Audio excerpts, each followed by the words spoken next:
Hello guys, प्रकाश के विवर्तन की खोज किस वैज्ञानिक ने की थी आपको बताना है। अगर आप रेलवे ग्रुप डी के हाई लेवल प्रश्न होने वाला है, अगर आप रेलवे ग्रुप डी की तैयारी कर रहे हो तो ये वीडियो आपके लिए बहुत ही इंपॉर्टेंट साबित होने वाली है। ठीक है, वीडियो बने रहना, वीडियो को अंत तक देखना। अगर आप नए हैं तो चैनल को सब्सक्राइब जरूर कर लेना है। ठीक है दोस्तों, क्वेश्चन नंबर आपका 1 हो जाएगा कि प्रकाश के विवर्तन की खोज किस वैज्ञानिक ने की थी आपको बताना है। ठीक है, जितना भी क्वेश्चन करवाएंगे दोस्तों सब आपका हार्ड लेवल का क्वेश्चन होने वाला है, जो हर बार एग्जाम में पूछा जाता है। ठीक है, तो क्वेश्चन नंबर 1 का आपको हो जाएगा प्रकाश का विवर्तन की खोज किस वैज्ञानिक ने की थी। तो आपका ग्रिमाल्डी आपका राइट आंसर हो जाएगा, यानी कि ऑप्शन नंबर बी आपका करेक्ट आंसर हो जाएगा। ठीक है, क्वेश्चन नंबर दूसरा दोस्तों, वह एकमात्र अधातु कौन सी है जो कमरे के तापमान पर द्रव अवस्था में रहता है आपको बताना है। ठीक है,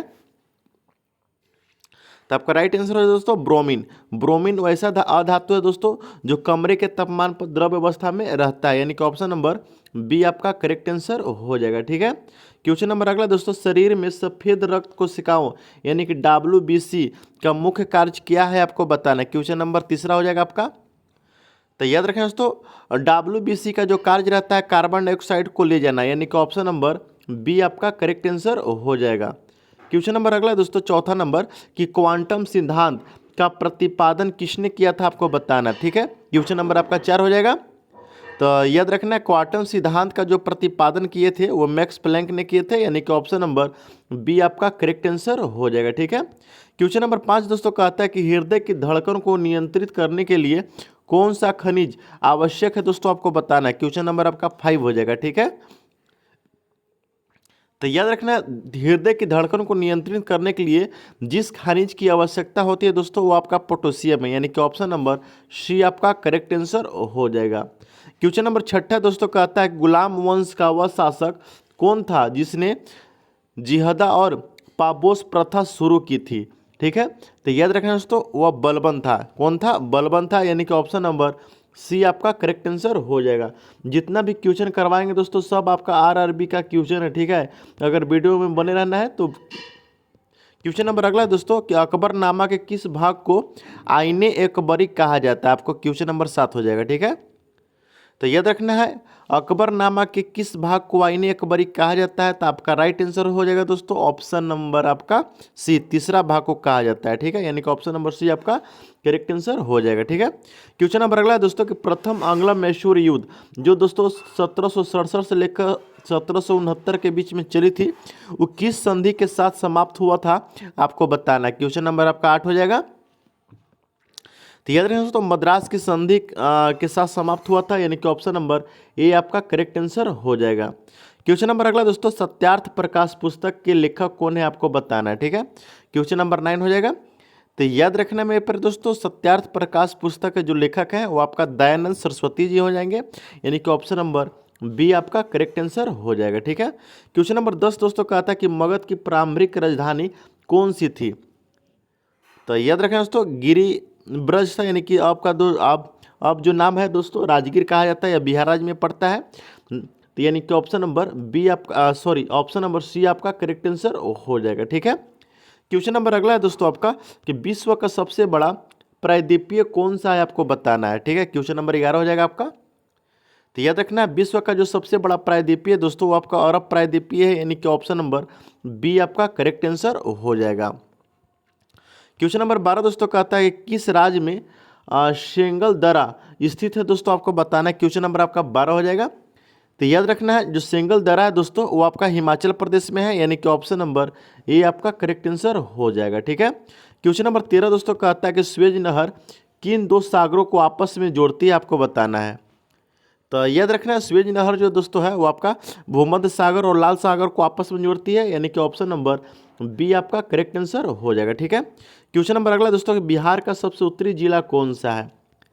तो याद रखना बिहार का जो सबसे उत्तरी जिला है दोस्तों वो आपका पश्चिमी चंपारण है, यानी कि ऑप्शन नंबर बी आपका करेक्ट आंसर हो जाएगा। ठीक है, क्वेश्चन नंबर अगला दोस्तों कि ओजोन परत की मोटाई मापने के लिए इकाई क्या होती है आपको बताना है। तो याद रखना है ओजोन परत की जो मोटाई मापने के लिए इकाई है दोस्तों वो आपका डॉप्सन होता है, यानी कि ऑप्शन नंबर बी आपका करेक्ट आंसर हो जाएगा। ठीक है, क्वेश्चन नंबर 16 नंबर है दोस्तों आपका कि भारत में श्वेत क्रांति का जनक के रूप में किसे जाना जाता है आपको बताना है।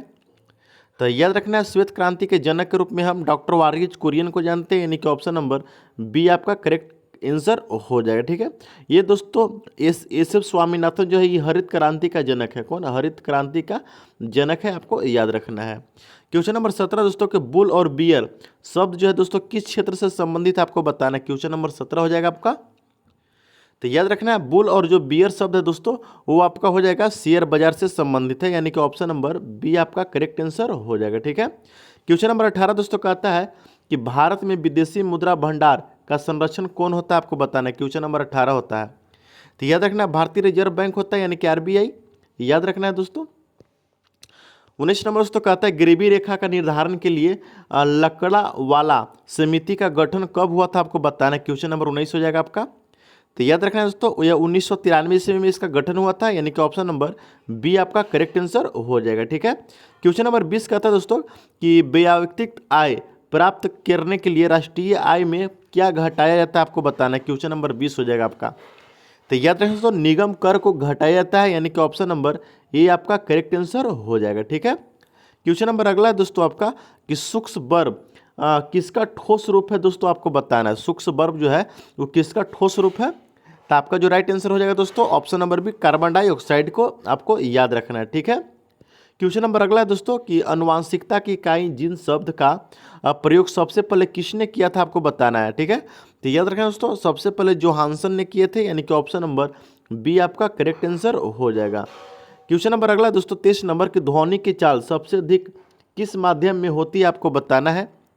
तो याद रखना है ध्वनि की जो चाल होती है दोस्तों सबसे जो अधिक होती है वो इस्पात यानी ठोस माध्यम में सबसे अधिक होती है, यानी कि ऑप्शन नंबर डी आपका करेक्ट आंसर हो जाएगा। ठीक है, 24 नंबर दोस्तों कहता है कि अष्ट दिग्गज किस राजा के दरबार में सुशोभित थे आपको बताना है। तो याद रखना अष्ट दिग्गज जो था दोस्तों आपका कृष्णदेवराय जी के समक्ष दरबार में सुशोभित थे, यानी कि ऑप्शन नंबर बी आपका करेक्ट आंसर हो जाएगा। ठीक है, क्वेश्चन नंबर 25 कहता है कि भारत में सिलिकॉन वैली किस शहर को कहा जाता है। देखिए सिलिकॉन वैली दोस्तों बेंगलुरु को कहा जाता है, यानी कि ऑप्शन नंबर बी आपका करेक्ट आंसर हो जाएगा।